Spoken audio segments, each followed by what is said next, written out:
देवर्षि नारद जी हैं। तो कहती हैं, भो भो साधु क्षणम तिष्ठा, हे साधु थोड़ी क्षण भर ठहर जाइए, क्षणम तिष्ठम। आपके दर्शन से तो बड़े बड़े भगवान देवता भी खुश हो जाते हैं, आप स्वयं अगर मेरे सामने हैं तो थोड़ी मेरी भी व्यथा सुन लीजिए। माता जब रो के कहने लगी तो नारद जी ने सोचा कि चलो सामने से देवी बुला रही है, अब कोई परेशानी नहीं। पास गए तो देख के कहते हैं कि देवी ये दोनों वृद्ध कौन हैं? आप तो इतनी सुंदर हैं और ये सारी नदियां जो युवती बनकर आपको झुला रही हैं, पंखा दे रही हैं, आपकी सेवा कर रही हैं, तो ये दो वृद्ध कौन हैं जो आपकी गोद में लेटे और आप इस तरह विलाप क्यों कर रही हैं? मैया कहती है, क्या बताऊं, बड़ी विडंबना है, बड़ी शर्म की बात है कि माँ 20-25 वर्ष की युवती और ये दोनों ज्ञान और वैराग्य मेरे पुत्र, मेरा नाम भक्ति है और ये दोनों जो मेरी गोद में वृद्ध लेटे हुए हैं, ये मेरे दोनों पुत्र हैं, ज्ञान और वैराग्य।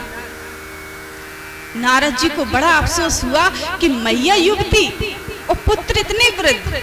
बोले क्या हुआ, क्या आप हमें बताएंगी? बोले क्या बताएं, जब मैंने जन्म लिया था तब तो इंसानों की, मनुष्य के उस हृदय में मेरा थोड़ा बहुत भक्ति चला करती थी। बोले ज्ञान तो कोई लेना ही नहीं चाहता, ज्ञानी तो कोई बनना ही नहीं चाहता कि हम ज्ञानी हैं। अच्छी बातें, भक्ति की बातें तो बहुत कम की जाती हैं और किसी को थोड़ा मोड़ा ज्ञान हो जाता है तो वो 10 लोगों के सामने छाती ठोक के कहता है कि हमको ये बात पता है। वो ज्ञान की तरह बात नहीं करता है। इसलिए मेरा ज्ञान जो है, मेरा पुत्र जो है वो वृद्ध हो गया है और वैराग्य की तो छोड़ ही दो। जब ज्ञान किसी को नहीं चाहिए तो वैराग्य में कौन जाएगा? कौन अपने घर गृहस्थी, परिवार, धन दौलत सबको छोड़ के वैराग्य को लेगा? बोले कोई वैराग्य नहीं बनना चाहता।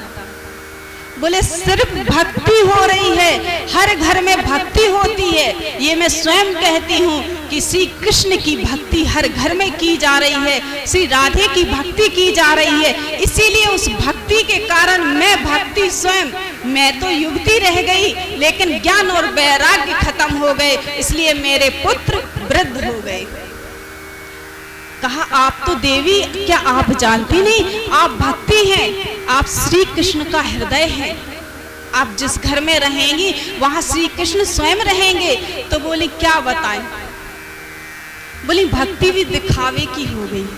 बोले अगर किसी की कोई शंकर जी को जल चढ़ा रहा है और शंकर जी ने उसका वरदान पूरा कर दिया, तो बोले ठाकुर जी की जो पूजा करते हैं वो बोले शंकर जी जल्दी सुन लेते हैं। बोले ठाकुर जी को छोड़ो, शंकर जी जल्दी सुन लेते हैं। बोले वो शंकर जी को ढांढती थी ना वो बुआ जी, बोले उनकी दोनों बेटे लग गए। बोले हम अभी तक पूजा कर रहे हैं श्री कृष्ण की और बोले हमारे अभी कुछ भी नहीं हुआ, तो क्यों ना चलो ठाकुर जी को छोड़ते हैं, शिव जी की पूजा करते हैं।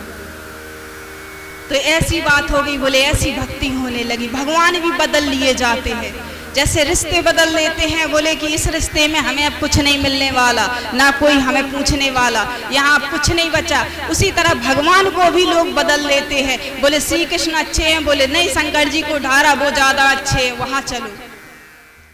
को फिर से युवक बनाऊंगा, फिर से ज्ञान वैराग्य का इस संसार में प्रचार होगा, प्रसार होगा। भक्ति महारानी कहती हैं और नारद जी गीता का पाठ सुनाने लगे हैं। गीता पाठेर मुहुर मुहु, कहते हैं गीता का पाठ बार बार किया, मुहुर मुहु बार बार करते रहे, कई बार करते रहे। जैसे गीता का पाठ हो थोड़े से नेत्र खोले और फिर से मूर्छित हो जाएं। नारद जी ने 6 पुराण सब कुछ सुना दिया, 12 उपनिषद सुना दिए जो आधे आधे किए गए थे। फिर नारद जी फिर से गीता का पाठ सुनाने लगे, लेकिन ज्ञान वैराग्य को मूर्छा से वापस नहीं ला पाए। भक्ति महारानी और रोने लगी, अब मेरे पुत्र कभी ठीक नहीं होंगे, अब मेरे पुत्र कभी स्वस्थ नहीं होंगे।